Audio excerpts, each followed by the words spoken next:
this couch is different. It is. This couch goes hard. It's only like $600 too. This couch is. It's nice. Mm-hmm. So. It's a fuckable couch. It's a. And you can fuck on it. So that kind of moment, like it works. It works. That's how we're gonna start. Welcome everybody to episode 3 here. It's a great success. Yeah. Hope everybody had a good week last week. Yes. Cause I know I sure did. I can't even remember last week. I don't remember shit from fucking yesterday, dude. I don't. Yeah. Yeah. I have no idea. You know what? I found my like blank word. You know, like a word. It's a filler word. Okay. So I want to go make a TikTok, and I was like just like kind of rambling, just like talking about things, and I kept on saying the word like. Oh. I said it so many times, and I was so irritated hearing it for myself. That's tough, because once you hear it, now you can't Dude. unhear it. And then You're just fucked forever. And then when you're going to a conversation, you're trying to cut out the word like. It is It's tough. What are we gonna do? Yeah, it's tough. Yeah, you know, then like. Yeah, see, I just did it. Yeah, you did. You did. And I that's actually something that I strive for in my life, because I know, like my sister, for example, has always been somebody who used words like that, and she says like too. Yeah. So, and I never wanted to do that, because I remember the first time somebody called her out. I'm the youngest sibling, so my role growing up was to observe other people fucking up and to not do what they did, right? Which is beautiful. So your job was to lead the way and just fuck everything up. That's what I did. So which is they exactly were like, what you did. They're like, here, you don't get no rubbers. You just go in a raw dog the shit out of life. Mm-hmm. You're gonna get your ass beat. You paved the way. Yeah, you really did. But my job alternatively was to watch that happen and to not do the same thing. So on a very small scale of that was like filler words, right? And my sister said like a lot. And I remember the first time someone called her out for it was so fucking weird to me. I was like, oh, I feel gross. Like, thinking about that shit. So I always focused on not having a word that was that. That's a good goal to have, because I didn't even know that. Some people say like, some people say Fucking Doug at work says right. Right? Yeah.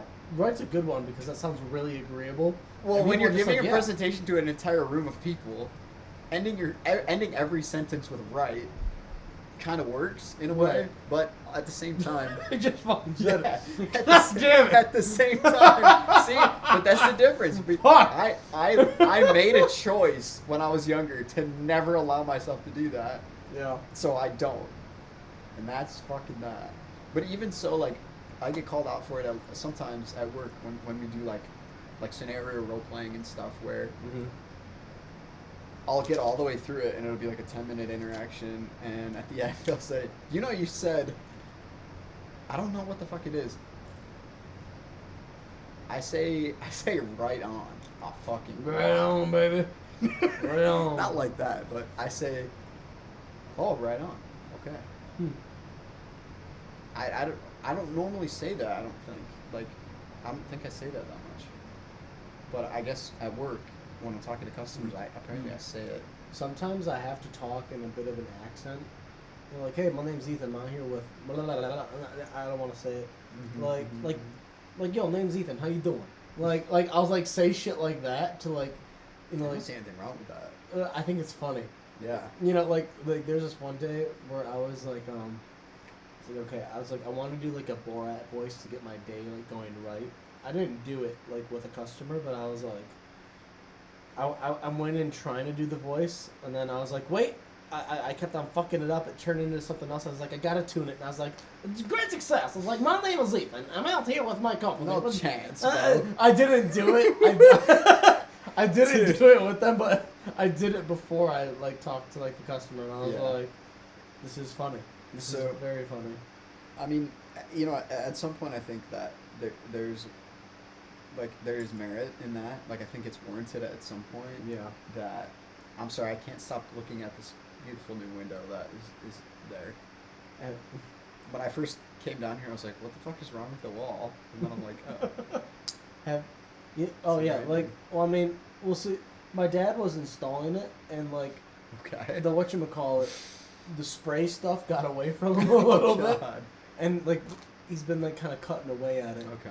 Baby steps, right? We're getting there. Baby steps. Okay. Okay. I mean, but if you look at from the outside, looks better than the inside. Right okay. now. I mean, Which you is could the- definitely trim that out on the inside. Right. The outside is the important thing though, because no water's coming in.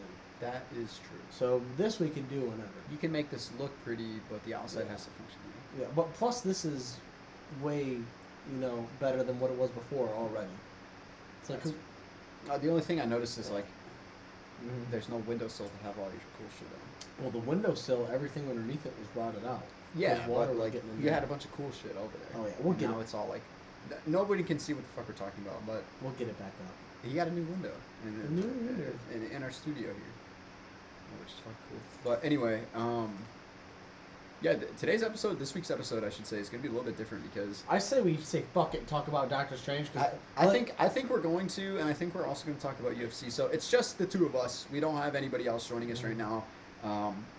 Long story short, everybody else is Bitched out. Yeah, everybody pussed out on us. So, for pretty much no legitimate reason. Well, Nathan's seeing Doctor Strange and Chris. Yeah, which you should have done a week ago. Chris bitched out though. Yes, I agree. Calling you out. I agree. So anyhow, yeah, tell them in the comments that they're being little BS boys. I have but faith in you, Krusty. Krusty, you got us, bro. Yeah. Appreciate everybody who watched the last episode. If you guys made it through both, the first and second, Did fucking GG. you watch that TikTok that I made? That's a very My Chapel Mercury one. that's a very broad question.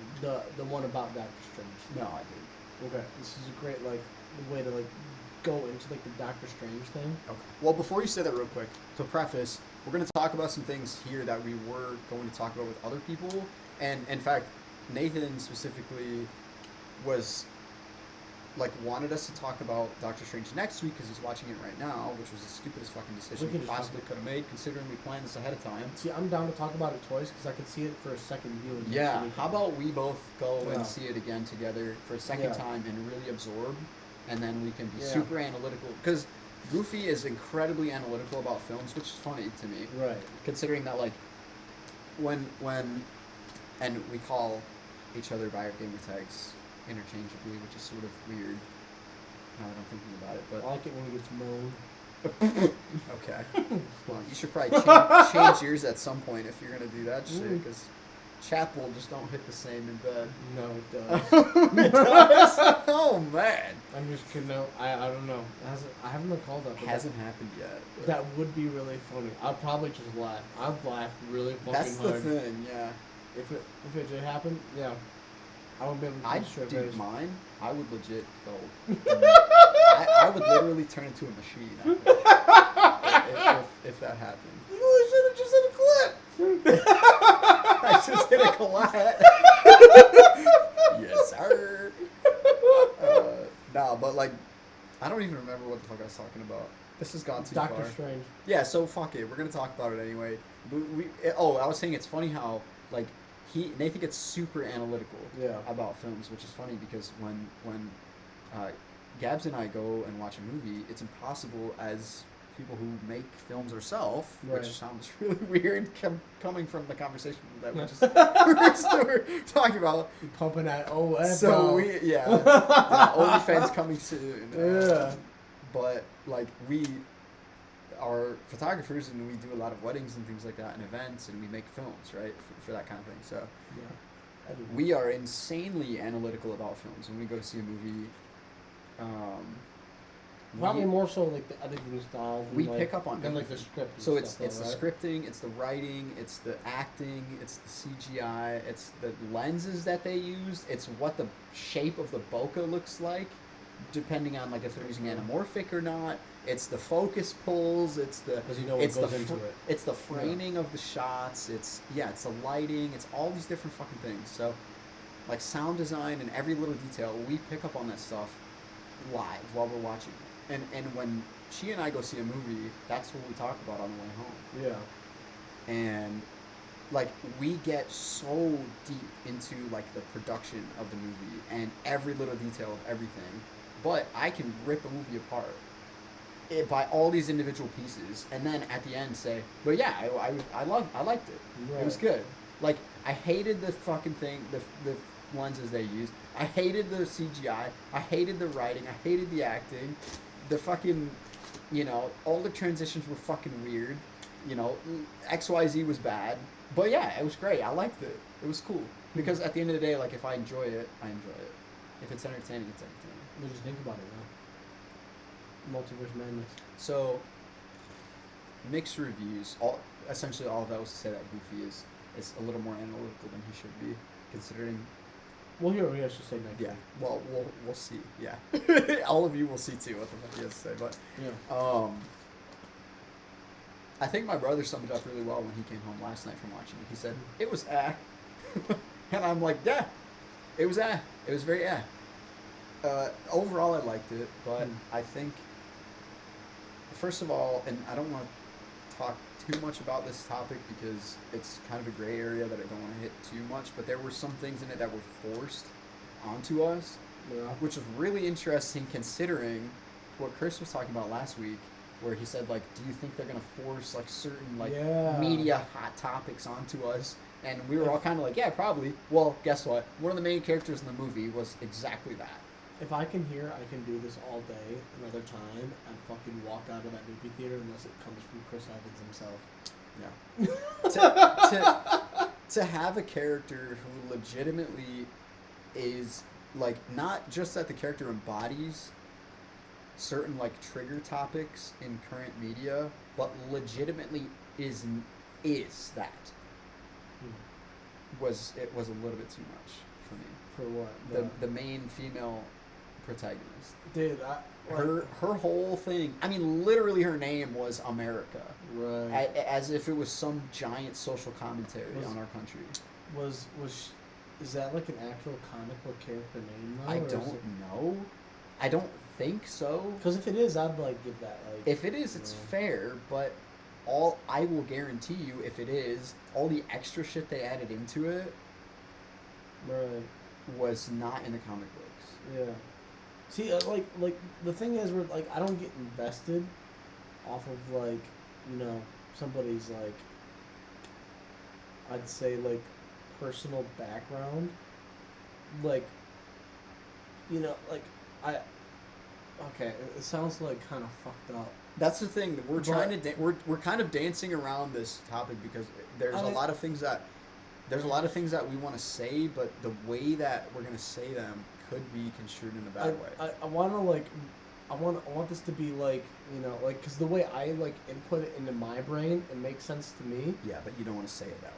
Right, but I want somebody else to like be able to hear what I'm saying and understand where I'm coming from and be like, okay, that fucking makes sense. Yeah, without making a knee-jerk reaction. Right. Be like, well, that's fucked up. Okay, so like when you watch like we were just talking about this before we started, but like Shameless, it's like there are so many different like backgrounds for like people, like the characters like in that show, that like when I watch it, I don't like cringe or like, because it's not like I'm a straight white dude who likes making a shitload of money, and that's just but like when I can watch a show and like I watch a show or a movie to escape.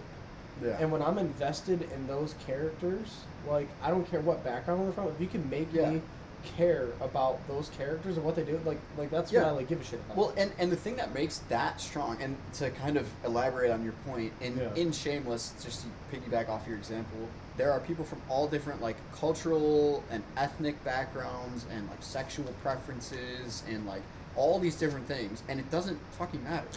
Because they are the character that they are in the story, and they fulfill their role, and it doesn't, none of their race, their sexual preference, none of that stuff matters to the story.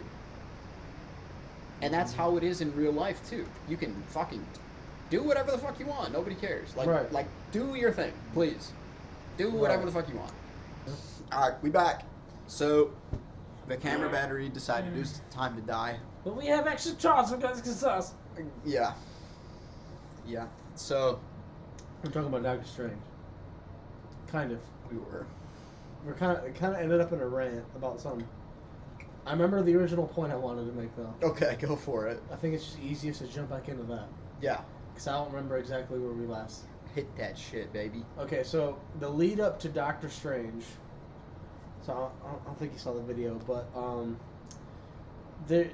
sure you probably saw like everything on Twitter, and I know you go on TikTok a whole lot, but there was all these things saying it's like Wesley Snipes from Blade is gonna show up. Tom Cruise is gonna be the Iron Man, and he's gonna carry around Thanos' head in a jar, and he's gonna have all the Infinity Stones. He's gonna be the superior Iron Man. Toby's gonna show up, and like all this other stuff, like and like they're saying that X-Men from the OG trilogy with Bryan Singer. They said that the OG Fantastic Four is gonna show up with Jessica Alba and all them. Yeah.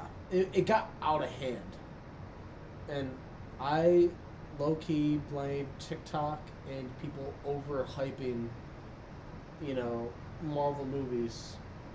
I think that Doctor Strange 2, it wasn't a Marvel movie. It was a Sam Raimi movie. Because, I did I remember way back when I did a report on, it was a film class, and it was the director that I got to choose was Doctor Strange. And the Spider-Man series is the only thing that, really breaks kind of a couple of things for the way that Sam Raimi movies go. Okay. So the way Sam Raimi movies usually go, it's there's a lot of really funky shots. He uses really powerful music with Danny Elfman and stuff. Yeah. And he always kills somebody that everybody really likes. For example, one of the horror movies that he made, it was I think it was Chris Hemsworth or somebody like that, but he killed off super early on. Cabin in the Woods. Yeah. Cabin in the Woods. Chris Hemsworth's character dies right at the fucking beginning. That was him that made that movie, right? Yeah. Yeah, and so he kills people super easily. Yeah. And obviously he has the Bruce Campbell cameo as well. Mm-hmm. But with all of that, I'm really glad that they went with the direction that they did, because I think all of these TikTokers and people trying to get views, it's that's their gig. It's how they make money. I'm not knocking them, but I think all of the hype that they built and the millions of people that saw those videos set delusional and fucking unrealistic expectations for the movie itself, because they're Fantastic Four's gonna show up, Hugh Jackman's gonna be there, it's gonna be crazy. I think you're right. You're right. Because there's so many things that, Tom Cruise showing up as Iron Man was something that people were 99% on for some reason. People were losing their minds Yeah. about that shit too. They were. There was no set photo leaks. There's no anything. It's because these fucking people breaking down these 30-second clips of TV spots. And, there's a license plate. This is the same fucking reference to this comic book from the 1960s where, Logan shows up. And so that means Hugh Jackman's going to come back in this movie. It's like, dude, shut the fuck up. It's an Easter egg. They do it because it's cool. Yeah. And it's something fun. Yeah, it's a cool little nod to people who are really paying attention. Right. And it doesn't fucking mean that there's some series-changing event happening. And they took that shit and they blew it way out of fucking proportion. And these people had way different expectations for the movie. Because I watched the first trailer, and I went into the movie, and I was just thinking, okay, this is going to be a follow-up to Doctor Strange 2, and maybe a tiny bit of Spider-Man follow-up. Tiny bit. And that's exactly what I got. But I was really happy with the movie. I thought it was a lot of fun. Kind of things that we're talking about. I thought a couple things were a little forced and a little political agenda. Yeah, and to kind of get away from that. Right, but overall, I think it was a Sam Raimi movie that fit into the Marvel Cinematic Universe because it hits all his weird angles. He has his Bruce Willis Campbell. There's parts of the movie where it purposely makes you feel uncomfortable, and it gets to the also something that he does in his movies. Very end, there's a twist. Same exact thing happens in this one, where you know, you think everything is fine and it's a happy ending, and something hits you out of nowhere, and the fucking third eye pops out of his forehead. Or it's exactly how, you know, Evil Dead and Drag Me to Hell. How But it's all those, literally right at the end. exactly. Yeah. And that's how all of his movies play out. He follows the same form. That's Cool true. thing. He's actually from Royal Oak, Michigan. No kidding. Yeah. Maybe something good did come out of that city at some Something point did. in history. Besides Tequila Blue. Cheers. But, I mean, I don't know. Like, did you ever see any of those hype videos or whatnot that led up to the movie? No, and Or- I stayed away from all of that kind of thing. And Yeah. I'll be honest with you, a lot of that shit was happening on TikTok, and I don't go on TikTok that much. Yeah, I what- pretty much upload and What, leave. what about Twitter? Did you see anything on Twitter that was... No. No? No, Okay. I mean, same as you, I saw Yeah. like a shitty picture of the credits, Right. but I didn't look at it. So it was mainly TikTok where all this crazy shit was coming Yeah. from that people were coming up with. Because I know you're on Twitter. I'm on Twitter a lot. Yeah. But when I see something that I don't want to see, I'm really good at These pretending it doesn't exist anymore. these fucking TikTokers, man. I'm sick of, like, I mean, I make some, like, fun TikToks and shit like that, but, so I've taken a different format to it. So a lot of them are super quick and, like, boom, boom, boom. So the last video that I made talking about Doctor Strange pulled 1,500 views. No, in TikTok sense, it's, like, minuscule, but 15,000 people, not 15,000, 1,500 people. That's a lot of fucking people. And in that video, I rambled for 2 minutes. So my idea is to go more open format, just to talk, Fuck it. and to see what people would engage with in the comments. I mean, that's what we're doing right now. exactly. But TikTok is a very short, Yeah, fast app. And It's if a you- much quicker gratification system. And if you can do that on an app where you can get people to engage off of a 2-minute video, granted you don't know how long they've really watched that video for, Yeah. but getting somebody to engage in that video that at that length, because they can see at the bar at the bottom how long it goes on for. Yeah, it doesn't fucking matter if they watch for 10 seconds or not. Right. If they watch it and if they comment on it and shit like that, then it doesn't matter. Exactly. If there's engagement on it, because I think, because I was like, okay, I want to develop an audience where people will actually engage with me and like have conversations Yeah. instead of just me making something super quick that's just like, oh yeah, makes sense. Well, I kind of had a breakthrough with that too on Yeah. Twitch when I first started streaming more seriously. When Gabs and I decided to kind of really start taking it seriously, especially for her, who that's like her main source of income right now, which is kind of crazy to think about. But That was cool. like when we first kind of started that chapter of our lives and really taking that seriously, Mhm. it was the same kind of thing. Like for me, it was a hard change from like I want to provide the best content possible on a daily basis to my fan base, and I want to do like I want to play games that people are fucking excited about, and I want to be really fucking good at those, and I want to fucking be like somebody that people want to watch, and yada yada and XYZ, and like when I like, and I owe a lot of credit to her too for kind of helping me with that breakthrough, and people that we stream with too, like Krusty and people like that too.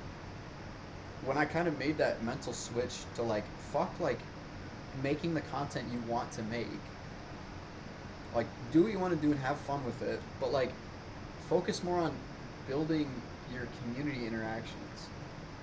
Like, because at the end of the day, Twitch isn't paying me. Yeah. My viewers are the people who are giving me income from something that I love doing. So like, if I can cater to those people, and if I can build a strong following, and if I can interact with my viewers, and if I can like establish some sort of relationship with them where they're comfortable like talking in the chat and like leaving comments on videos and shit like that, like if I can do that, then I would call that a success. And like that was a huge shift for me.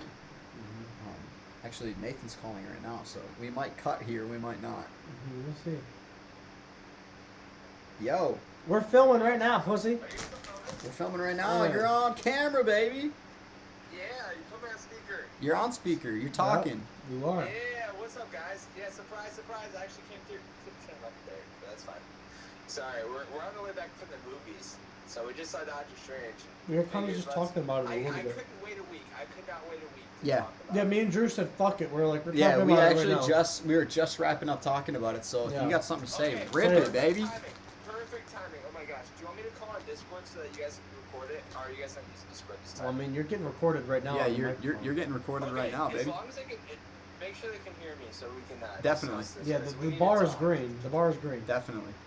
Okay, what were your takes? I want to hear your takes. Sorry, podcast, you guys heard it already, but I need to hear it first. So we'll give you sort of a spark notes. A nutshell, yeah. Yeah, we'll a nutshell. I like that. we'll give you the spark notes of it. Basically, I thought it was Ethan, I think, liked it a little bit more than I did, but we both kind of our general takeaways were there were a couple of things that were a little too forced, and the way that the movie developed wasn't necessarily what we were expecting it to be. I think it was a fun Sam Raimi movie that fit into the Marvel Cinematic Universe. All in all, it answered some unanswered questions. It gave us some interesting, things to look forward to, and it was a fun Marvel movie. That being said, I think Ethan liked it a little bit more than I did. Yeah. Okay, Austin's here too, my roommate. That's fine. He's What's on up? too. Okay. Alright. I really liked the movie. Mm-hmm. Okay. And here's the thing. This might be a hot take or not, but from what because I've watched other Raimi films before, not superhero related. We're talking like Evil Dead, which I literally could not remember the name of in the theater. I was trying to explain to Austin, my roommate. I could not remember the name. We were actually referencing other Sam Raimi movies, including Evil Dead, was one of the things that we talked about. So go for it. Here's what I loved about this one. One, it did a great. First off, what was the bad book called again? I literally forgot it. The Darkhold. Yeah, that's right. The Darkhold. I don't know why I forgot that, but yeah. So the Darkhold is literally the Necronomicon. Well, okay. Literally. If we're talking about Evil Dead, that's literally the Necronomicon. The way they establish it, the way it opens up, that is a beautiful reference to Evil Dead. I thought it was great. I think. Well, wait. Try not to spoil anything. Okay, that's what I'm. Well, You're good where you're good where you're going. I'm just saying, don't like. Okay. Regardless, I'm saying the way that they the directing style, one of the montage sequences felt just like Spider-Man, original Spider-Man. And you know what I'm talking about when I say that, because remember Toby making Peter making his suit, that montage style where it's things blending together. They had that in this film. Yeah, no, you're right. The way the transitions were. Raimi's style of humor. Bruce Campbell's cameo was incredible, and I love how everything finished out. It was great. The story of Doctor Strange. Okay, so I don't know. Put a spoiler disclaimer here, because I do really want to talk spoilers. Okay. I've already talked about it. I'll drop a spoiler disclaimer here again, but we'll probably have one a little bit earlier The too. vocal one. Yeah. So spoiler disclaimer from here. From here on out, we're talking straight film, straight plot elements, because I need to talk about it. Alright. Okay. One, the ending with Wanda. Do you think she's dead? No. Here's the thing. I read the article because I was so curious, because I know they do these all the time. He read an And article. apparently, it's up to interpretation. Meaning, she could be dead, she could be alive. That's up to you. But they also said this is one Wanda of many, so that she could just come to the universe. The thing is, we are in the multiverse. Also, let's talk about John Krasinski as Reed Richards, baby. Dude, let's go. Dude, Love I that. was that was happy. hype. I literally cried myself to sleep, basically, in that moment. Also, I drank a Long Island, so I'm feeling pretty good right now. We were about But- the same. Yeah, we were in pretty deep at that We're point. like 3-4 drinks No, right but, now. oh my gosh, when I saw Reed Richards pull up, I was like, first off, when they said the Baxter Foundation, I'm like, Fantastic Four? Yeah, but then he doesn't do shit. He doesn't do dick all. Yeah. First off, this isn't his film, okay? You got turned into string cheese. Yeah, but here's my okay. But here's my thing on that. If we're gonna have this like Illuminati thing where it's like all these like badasses from various like give and takes from Marvel, like and to kind of touch on the like forced things that we're trying to kind of tiptoe around because it is such a gray area topic. What do you mean gray? The two main figures, I would say, in the Illuminati were definitely like Mordo? Mr. Fantastic and fucking Professor X. Not in the comics. The originals were. It was actually Tony Stark. No, I know. I'm strictly talking about them in the way they portrayed it in the movie. Here's the thing. This is a multiverse, meaning that this is one version of the Illuminati. I know, am very but confident. Didn't they already say they're making an Illuminati series?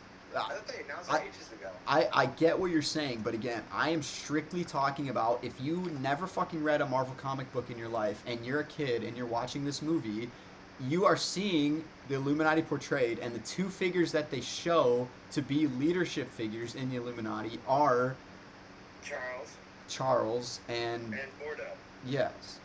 which is so Strange was one of them as well. So it was originally Tony Stark, Doctor Strange, Charles Xavier. But- I know but they- T'Challa's in there. But the leaders were Tony Stark, Charles Xavier, Reed Richards, Doctor Strange. Those were the four leaders, the four smartest people in the universe. I know that, but I Movie literally wise. do not give a fuck about any of that. I'm strictly talking about the movie that just came out. Only So- that. Forget everything else exists. If you're only a Mark.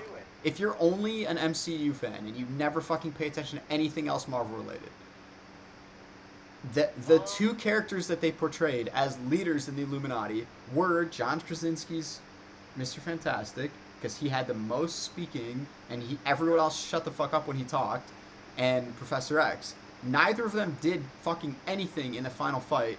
The two characters who basically carried all of the weight of that entire fight were two female characters. They didn't end up fucking doing anything anyway. They both just fucking died anyway. Well, first off, I think part of the reason they killed off John Krasinski right away, one, was because they want to show off his flexible abilities. They want to show that he could literally be shredded pieces and basically still be alive until he's literally evaporated.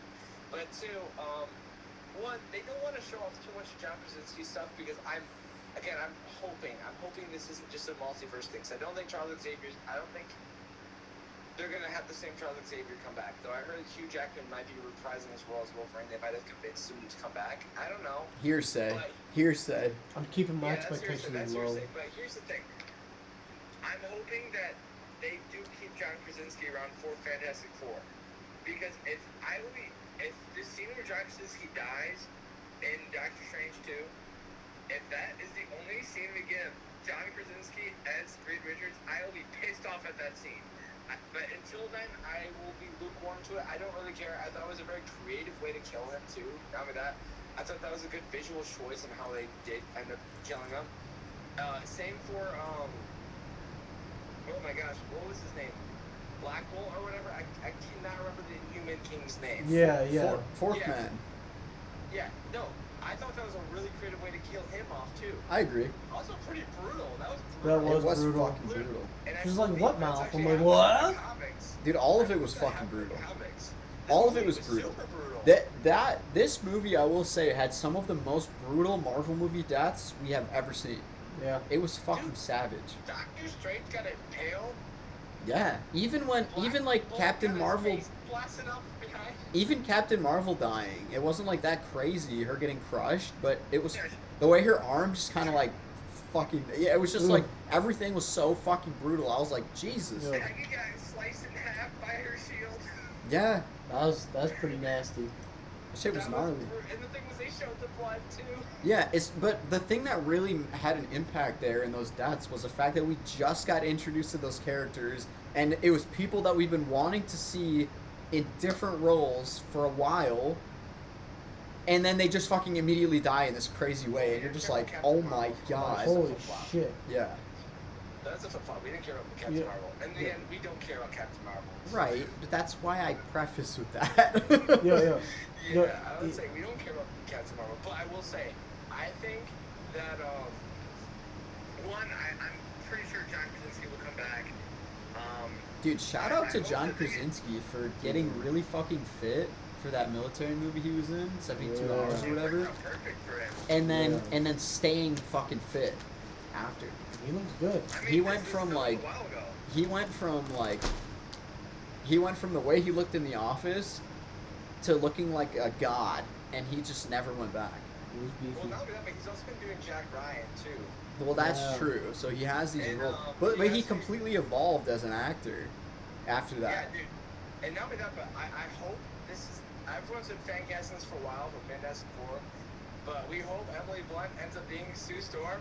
Cause that'd be cool. That would be But cool. That would be obviously, fucking cool. I don't know if that's gonna happen, but I think it'd be perfect.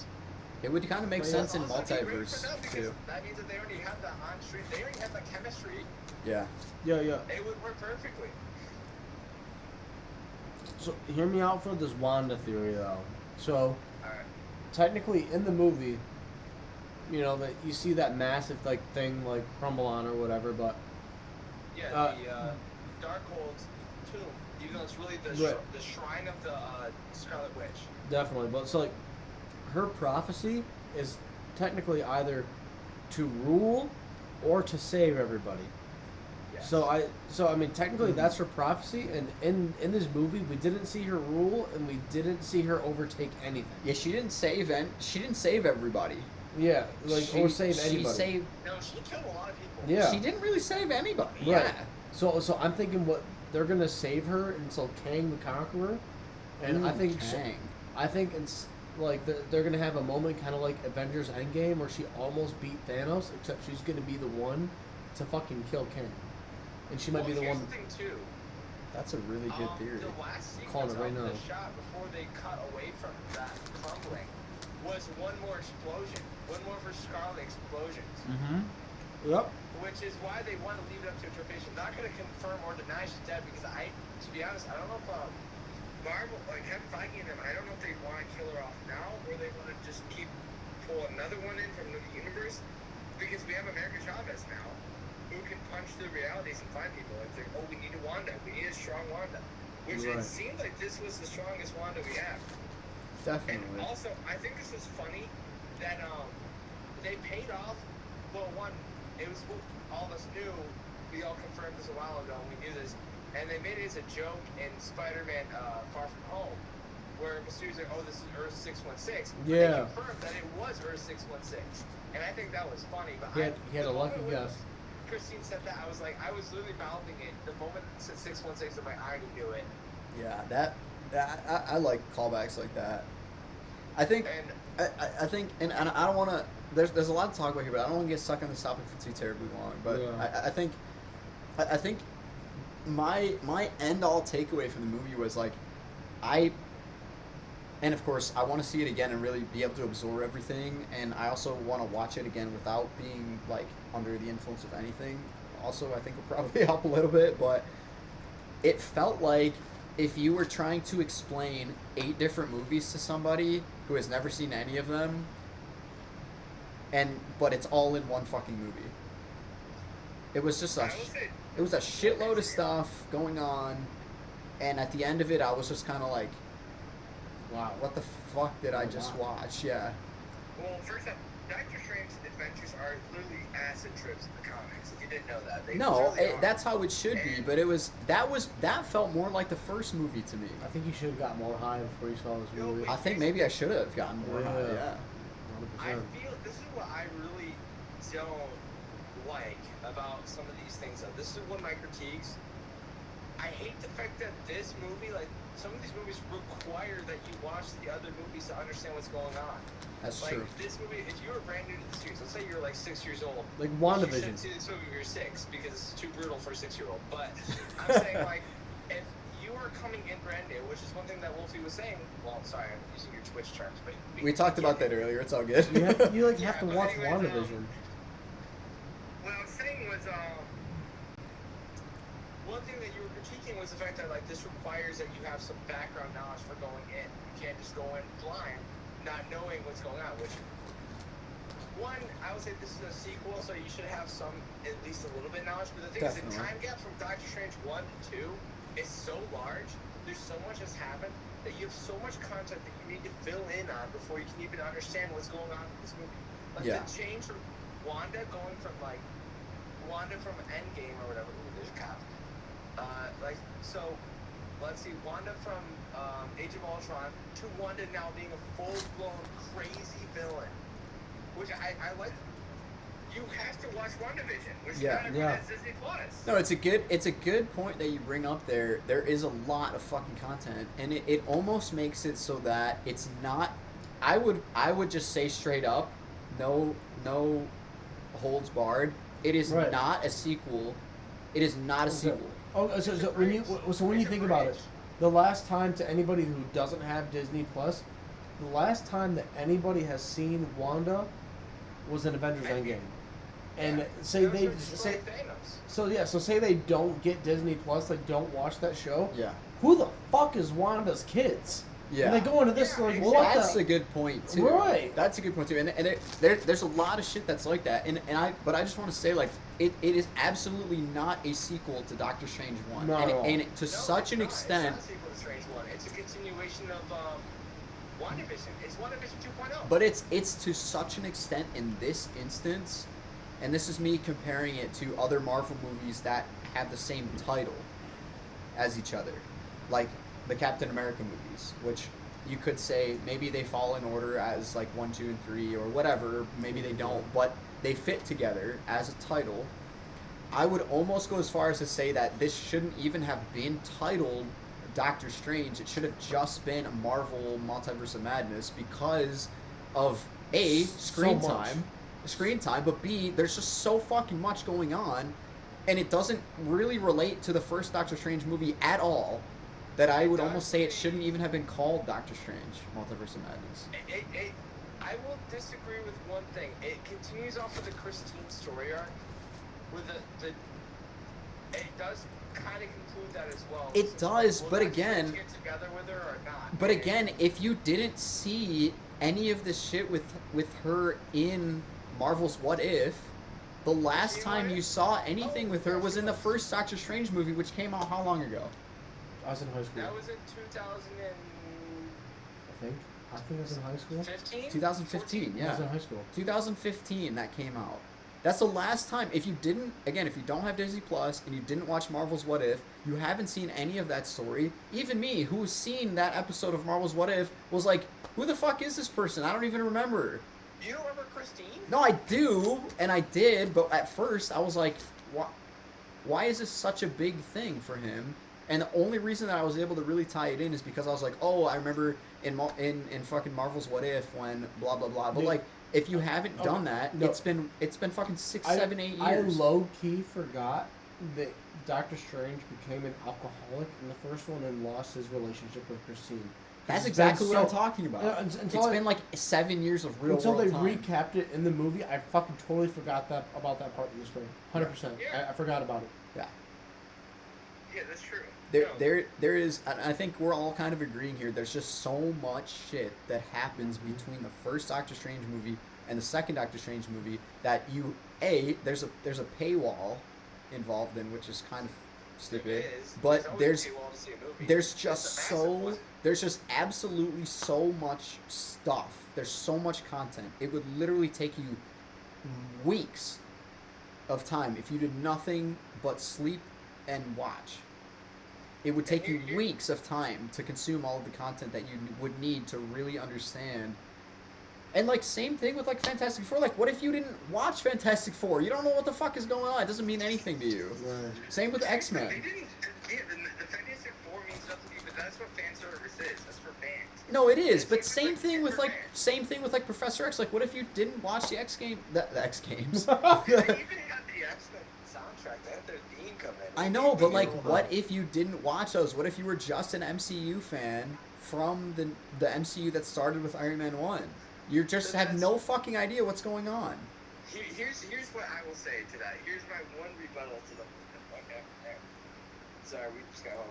Okay, so here's our one rebuttal to the whole. Well, that's what, because they're showing off Illuminati to people who've never seen it before, and they're like, what the fuck is this? Who are these? And they just killed them off. What's going on?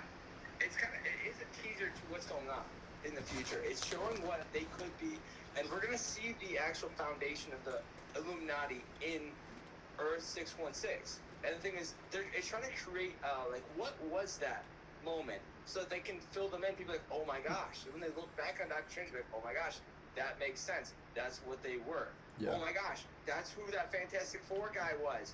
Oh my gosh. Like, it's creating ideas. Now, I feel like they could have spent a little more time fleshing it out, maybe give us a little bit of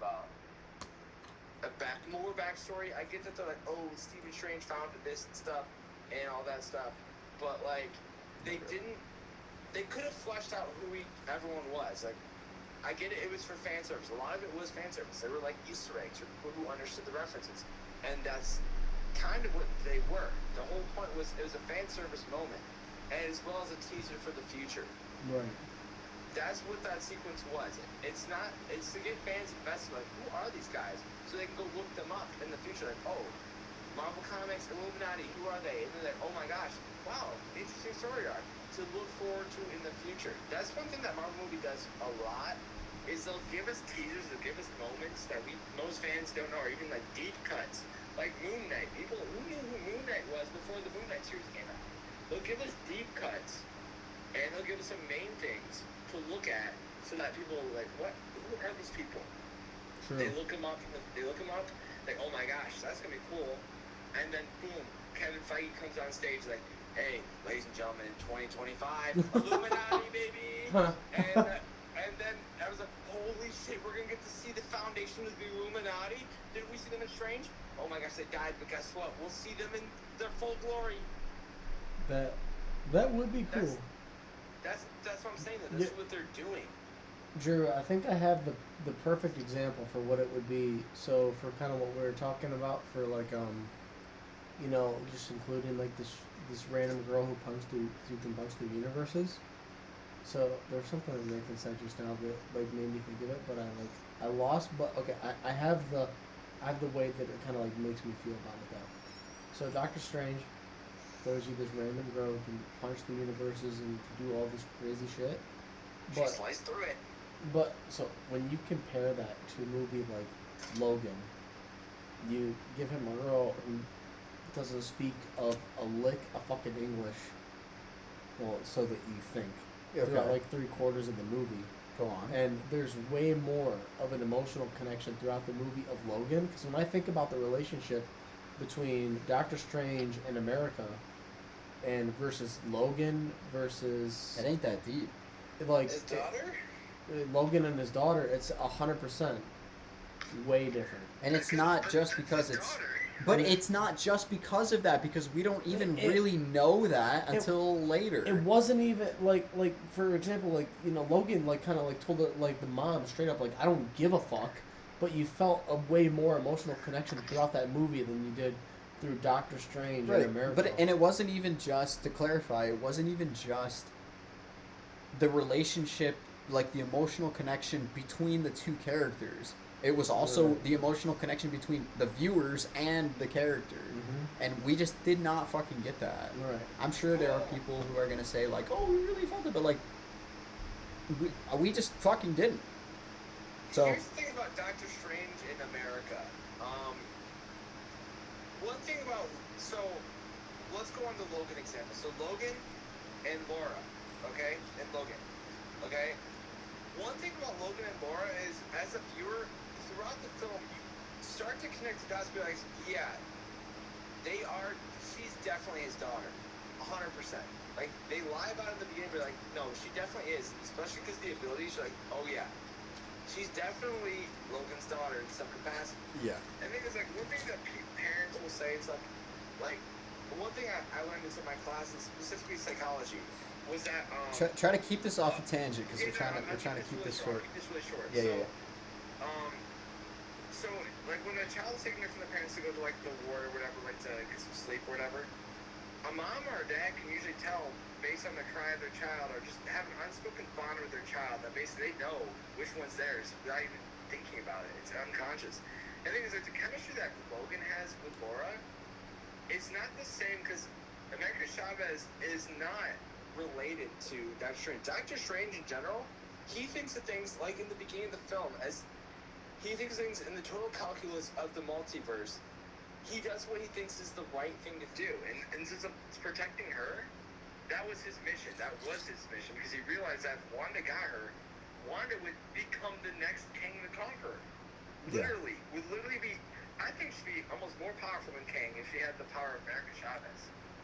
So he understood that situation. It wasn't a matter of they needed chemistry.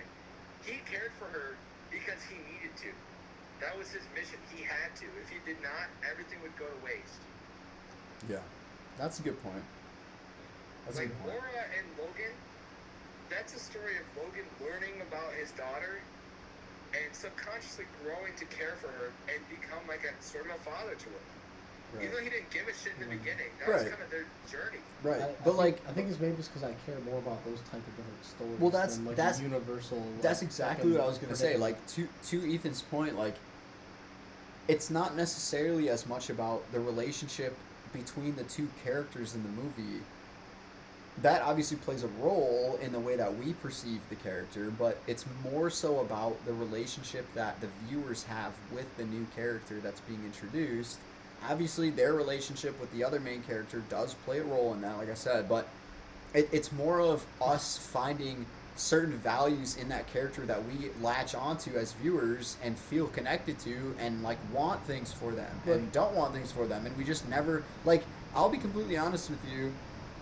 I didn't really give a fuck about the character. I just never felt any sort of like connection to that character. I didn't really give a fuck, and that to me is a failure from a cinematic standpoint.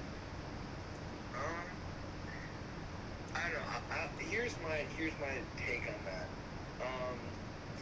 Nathan, if they killed off America's character tomorrow, set aside the multiversal fucking implications, would you give a fuck? Would I care if they killed her off? I would have cared if they killed her off in this film, but not because I cared about her character. It's the implications of her death. Right, but implications aside. Right.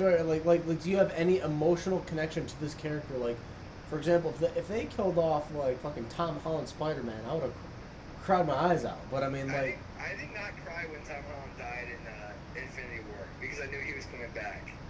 But again, you have to put the implications in the But MCU there's always aside. implications of what happens in the. So, would I emotionally care if she died?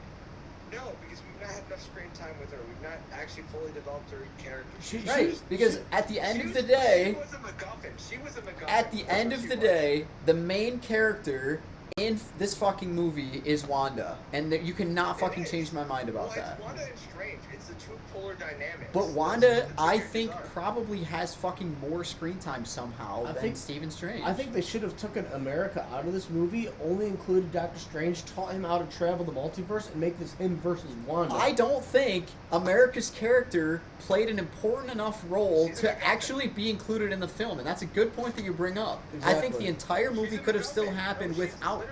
She is a MacGuffin, and that's so fucking frustrating to me as a fan of the MCU. Yeah. To have that just pushed right in my face from a like socio-political standpoint, just shove this right in my face, shove it right down my fucking throat, when it doesn't actually matter in the movie. Well, America Chavez, she was supposed to be in Spider-Man No Way Home. Did you know that? Well, thank Oh, God she wasn't. Good thing she wasn't. No, but here's What's his face? That's a great. John Watts, That's a thank great. you. That's a great spot to end this fucking Thank you, topic. thank on. you, John That's Watts. a great. I want to say one more thing about Okay. America Chavez, okay? Close us out. I'm saying this. I think America Chavez is going to have her time to shine in the future. This was more for introductory film. The thing is, they needed some way to navigate the multiverse, a realistic way to get this story going. They used her as a plot device. It was a bridge movie. It was a bridge movie. It was That's what I'm a saying. plot It was a device. bridge movie to kind of bring us into. Overall, here's my review of the film, in like 30 words or less. I think the film was good. I enjoyed it because, one, I liked Sam Raimi's style of filmmaking. I liked the homages he did to his older films. I liked what they implied with what's going on with the multiverse, especially with the ending sequence, the post-credit scene. I love that because it's going to bring in some new things. It creates some questions for us to think about in the future. And I like Strange's tale. For once, he didn't actually know what was going on. He needed actual assistance because he was normally Strange is the all-knowing, all-powerful God that we've seen in Endgame, who knows everything, who thinks 60 billion trillion steps ahead. But this time, he literally knew nothing. He was so clueless. You know, I have a hot take. You know, we're ending these on a hot take. I have one. You want to save it? Because we're not ending the whole podcast yet. Oh, we're not. I got a couple things I want to talk about. Okay, gotcha. But also, first, that was definitely fucking way more than 30 words. But to close that topic out, it was a bridge movie, and I think it was a disservice to Doctor Strange fans to title it a Doctor Strange movie when it was such a bridge film in the MCU. But wait, hold on. I gotta say one more thing. This is something that I love absolutely. Okay. Okay. The music battle.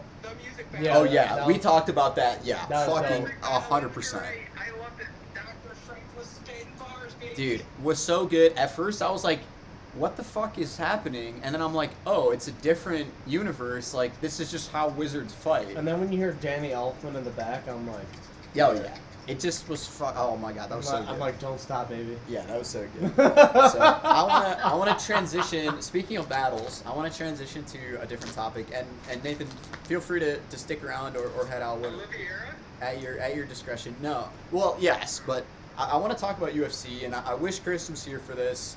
He's honestly he's gonna regret not being here.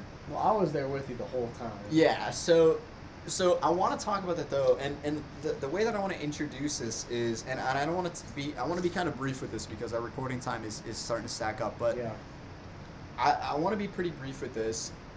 The main card was good, but there were a couple things that were massive failures from the UFC's standpoint. The first thing was obviously Thug Rose lost the thing. Okay, but before I even get to that, Yeah. the first fucking thing that happens when the theater finally decided to turn the fucking thing on, I don't know why Imagine can't figure their stuff out and just get the fucking UFC event that a million people paid for to work properly. But that aside, when they finally got it on, seeing the fact that Donald Cerrone's fight was moved was so disappointing and pretty much destroyed everybody's parlay, like total payouts.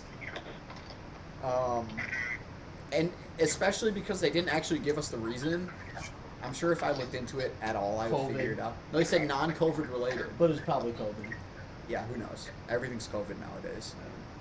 That was super disappointing. I'm glad they did pull another fight from the card into the main card, though, to kind of make up for it, but there were some insane performances. I was very, very, very disappointed by the Thug Rose fight. That Chaos fight was better than the Thug Rose fight. The Chaos fight was good. And Chaos is a Detroit native, baby. Dude, that's our boy. They should have taken another prelim fight or a Dana White contender series, fucking kick Thug Rose and another fucking bitch out, and fucking put another one in there. That was probably, and I've been watching UFC for like 10, 15 years. That was probably the most disappointing. That was an exaggeration. I've never been so angry watching a fight. Dude, everyone in the theater was yelling. Yeah. Everyone was yelling, and in a bad way. Like, I have never been so disappointed in a UFC fight ever, I think, in my entire life. Especially if their past two performances have been solid. It's crazy, too, for me to even say that, because everybody who knows me knows I'm a massive Conor McGregor fan. I mean, we all are, right? Yeah. I was more disappointed watching the Thug Rose fight than I was seeing Conor's last fight, where he literally Dustin Poirier won on bullshit because Conor broke his leg in half. I was more disappointed by this fight. And Conor broke his leg and he kept on going. He didn't give up. Yeah, and it should have been a no contest doctor stoppage. Right. I don't know why the fuck they gave it to TKO. Yeah, it was so fucking stupid. But that aside, I was more disappointed with this fight. Nothing happened. There were 12 strikes total landed in the entire fucking fight. Dude, you described it the best. I felt like we were watching two middle schoolers fight in a parking lot. Yeah. Like 100%. It was like watching a video game where neither person actually had their controller in their hand. 25 minutes. 25 minutes of nothing. I mean, talk about a fucking waste of time. That was so stupid. And then to actually give her the belt after, just fucking disrespectful to the fans. There should have been no title. They should have both been contenders. Like why I'm still confused why the ref didn't fucking flag either of them. Well, that's his fault, first of all, but he's probably, out of the 3 main UFC refs, he's probably the 3rd best. Yeah. Yeah, why the fuck did he not call in the middle of the fight and say, you both have to fucking do something right now or this fight is over? Right.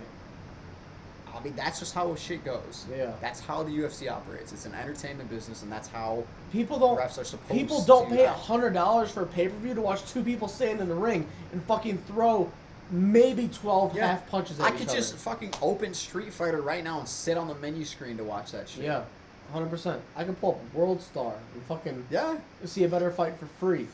Shit, man. Literally.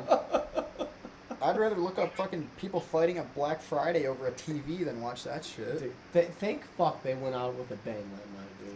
Thank fuck. Yeah, the last fight, the Oliveira fight was incredible. Yeah. Not to discredit Justin Gaethje by calling it the Oliveira fight, even though he is the one that won. There was a lot of controversy there, and there are going to be people who discredit him for winning because he technically was overweight. But the thing is, in UFC, it was a half pound. A half a pound. That does not mean shit. I mean, we've seen when MMA first started becoming popular in like Pride FC and ONE FC and stuff, we saw Frank Shamrock fighting like Butterbean and shit like that. Right. I mean, that was like comical, but like that shit used to happen, and like for somebody to be a half pound heavier than their weight class, it does not fucking mean anything. It doesn't. It doesn't mean anything. I think I had my money on Oliveira to begin with, and I wish I kept it, because when he was just too unpredictable after that weigh-in for me to hedge my bets on. So I pulled it off, and I wish I'd stuck with it because the rest of the parlay was pretty much fucked at the end of the night. You know, last week I stuck to my word. When I made my parlay, I put my money on Gaethje. That's a big L. I put my money on Gaethje the day before when they did their weigh-in. When they did their weigh-in, I was like, I'm changing my bet because it's too risky to stick with Oliveira because he might lose his motivation. That's what everybody thought. He was going to lose his motivation to win the fight because he knew he wouldn't be able to take the belt home after. So weird. Yeah. And that first round was a battle between the both of them. It really was. And speaking of first-round battles, the best fight of the card was definitely Michael Chandler, Tony Ferguson, which we should have known it was going to be because they're both pure entertainers. 100%. They're both just pure entertainers at heart. Also, I have to say, Michael Chandler was fit as hell. He was fucking fit in that fight. He looked good. He did, and it was honestly a toss-up, and I'm glad I put my money on Chandler because that's pretty much the only fucking fight in the card that actually panned out the way that I thought it was. It literally was. Same. The only fight in the card that I bet on correctly. I'm never putting a money line on Thug Rose ever again after that shit. Well, ever again. Joe Rogan said it the best. Joe Rogan said it the best. That is the fastest way to lose your fan base. Yeah. She just took her massive fan base, arguably one of the biggest fan bases in UFC history, and just fucking threw everybody out the window. She's got to get her husband out of her fucking corner, dude. 100%. Dude, when they literally show the video of him blowing smoke up her ass, it's like, yo, you're doing a great job, you're doing this and this good. It's like, yo, she wasn't doing shit good. Yeah. The other guy in her corner, too, was also a jackass. I think, and I put this on Twitter right away, I think she has the worst corner in the history of the UFC. 100%. She would come to the corner, they'd be like, you're doing exactly what we want to do. And I'm like, she hasn't thrown a single fucking punch. Yeah. What do you mean she's doing exactly what nothing's happening here? And then going into the 5th round, they're like, this is where you have fun. Right. This is where you... Fuck that. If they can find somebody to get her to like push to be the aggressor, I think she can do good because her wrestling's good and her other shit's good. Well, whose corner was it? Whose corner was it that just got them absolutely ready to go? Dude, we were sitting in the theater like, holy shit, I want to fight now. Who was that? Wait, who was? It was one of the earlier ones. It was wasn't one of the earlier fights. Yeah. Fuck, I don't remember, but I'll throw a clip in right now if I remember when If I'm we editing find it. later. But if I can find it, yeah, there was one corner where the dude was just going and going, and I was like, "Damn, bro! Like, let's go!" Was the one where he was talking like Rocky? Was Yeah, that- pretty much. Yeah. It was like something out of a Rocky film. Yeah, Right. and I was like, "Damn! Like, I want to get in there now." Right. And like that's what you need. Like, dude, That is what you need. if I was ever in the middle of a fight and I had Bailey and the coach saying, "You're doing great, honey. You just gotta keep on throwing them right hooks." Dude, I would be like, Yeah. I want to go take a shower and like You'd get be in the like, I hot don't know tub what right I'm now. gonna do. I'd be out there, but Dude, yeah. no. Exactly. Like I already and that's why it was so stupid when they were doing like the result, because Namajunas was super confident that she won. Her body language and her facial expression and the things she was saying, she like knew in her heart that she easily won the fight. It's because she took 2 shots. That's the only reason. Yeah, She had 2 but takedowns. because of what her corner was telling her, she genuinely felt in her heart that she easily won the fight. And then and we were all sitting there like, who the fuck knows? Nobody did anything. We don't know what the Right. fuck is gonna happen. Stupid. Massive No, no. failure. Yeah. Something I haven't done yet that I wish I had done before today was watch the press conference with Dana White after to see what he thought. Because yeah. it would be really interesting to see what Dana White says about that fight. I'm sure we could probably guess Right. pretty much, but I'm definitely going to watch that. I might even watch that later tonight just to see. I think he should do the same thing of what he should kind of do like with Connor. It's kind of like when you look at Connor's like last record, like he hasn't won a fight in a fucking minute. Since he fought Cowboy? Yeah, that was his last win. That was his last win. Yeah. It's like, for example, you got But Rose. to be fair, he only had one fight between them Yeah, now. I mean, true. I mean, but like fighting Poirier twice and then Yeah. fucking Cowboy. But like before that, it's like when you look at Rose, like she got the title, she defended the title twice, and the third time was fucking so stupid.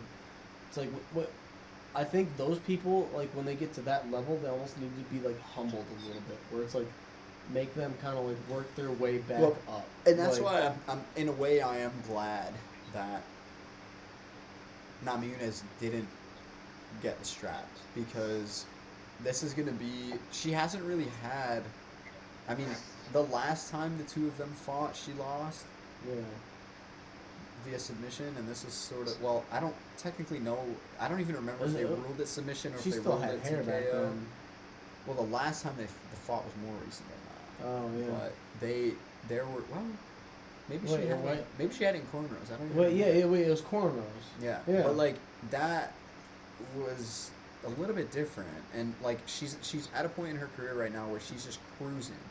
So this was kind of like a down to earth moment for her, I Yeah. think, where she's like, "Fuck, I need to do." And I think she is genuinely. I do agree with what the commentators were saying, that she is going to lose a lot of her fan base, because like I like became like a Thug Rose fan. Then I'm like, yeah, I'm like, everybody did. It was impossible not It's to. like no, like why the fuck would I cheer for like Rose now? Like, Yeah, it was why? impossible not to become a fan of her when she was sitting there saying, "I'm the best, I'm the best, I'm the best," and then she came out, Yeah. she kicked everybody's ass. Mm-hmm. I mean, you're like, "Holy shit, this girl's crazy!"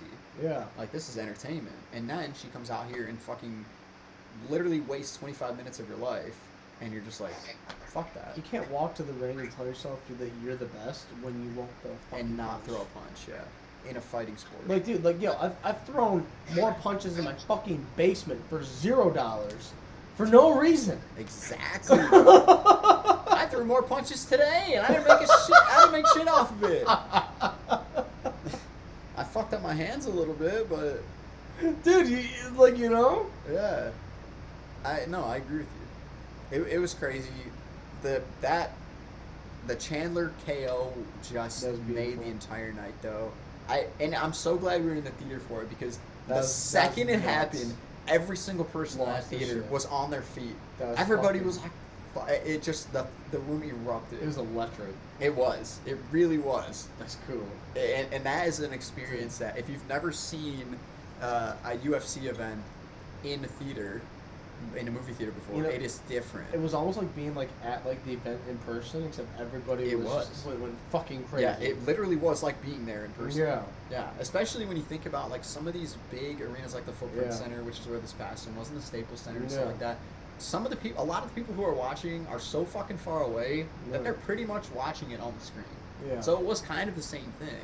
You get to be with the people. You're not just like watching it on like Yeah. a screen in the basement. Well, the last time we watched a UFC card at the theater, we were the last people there. yeah. But this time, there was another huge event going on that night, and it was the Canelo fight.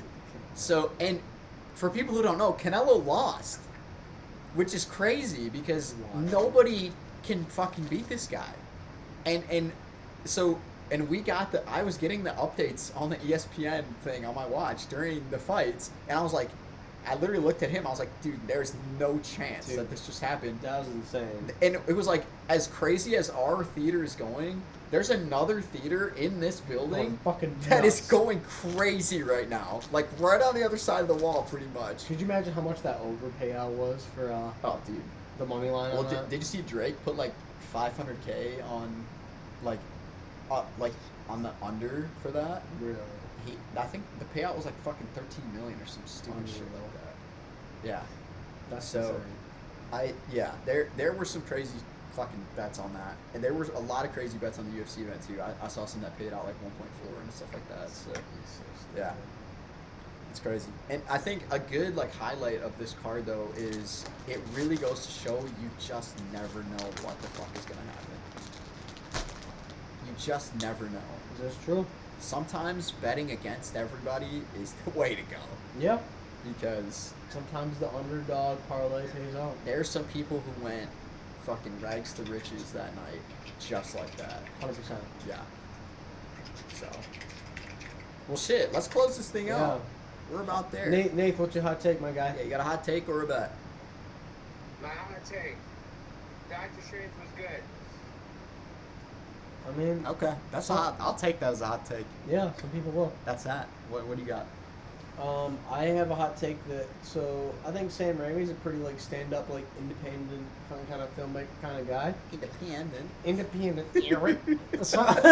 So I think Marvel. So the news that they put out is that they don't push their agenda on their filmmakers. So I think. I'm gonna.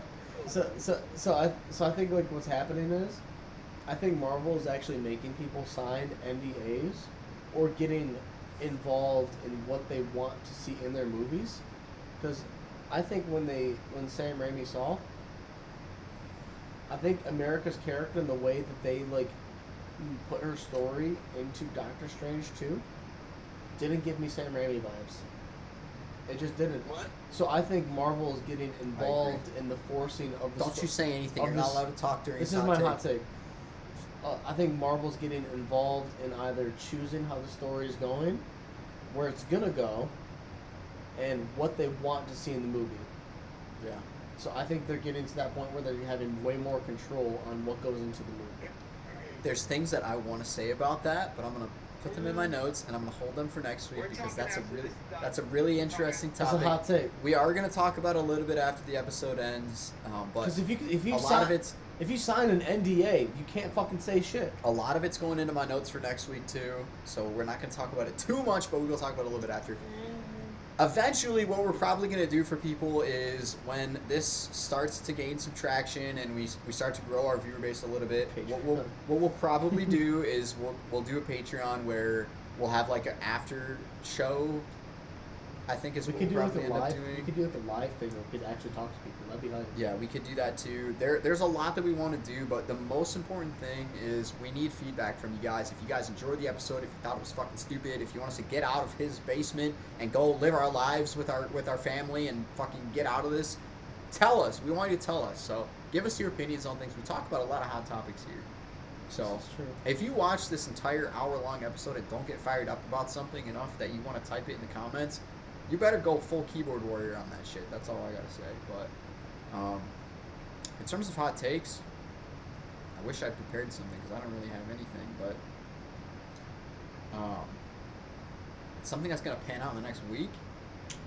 Sheesh. Well, it depends on I the mean, day we record. Mine's a little bit of a conspiracy, so. I'm okay with that. I'm okay with that. I mean, I get to drop something that I'm thinking about that I think is kind of. I'm okay with that. I Yeah. think my hot take, my closing statement, my closing thought, I guess I should say, I think Dana White, knowing that he's sort of getting to the end of his role, it's been coming for a while, and people who are involved with the UFC know, he's getting ready to transition himself out of his role and to put somebody in. And if you guys want to find out more... Right when the camera's like, nope.